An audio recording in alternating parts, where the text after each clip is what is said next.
புதுச்சேரியில் புதியதாக லட்சிய ஜனநாயக கட்சி என்ற பெயரில் கட்சி துவங்கியுள்ள ஜோஸ் சார்லஸ் மார்டின் தொடர்ந்து ஆளும் அரசையும் முதலமைச்சர் ரங்கசாமியையும் கடுமையாக விமர்சித்து வருகின்றார்.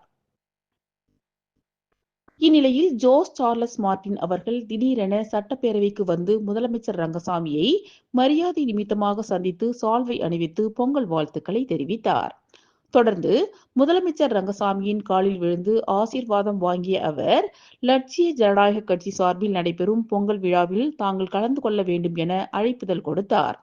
கடந்த சில மாதங்களாகவே முதலமைச்சர் ரங்கசாமியை கடுமையாக விமர்சித்து வந்த ஜோஸ் சார்லஸ் மார்டின் அவர்கள் திடீரென இன்று முதலமைச்சர் ரங்கசாமியை சந்தித்தது அரசியல் வட்டாரத்தில் பேசு பொருளாகியுள்ளது.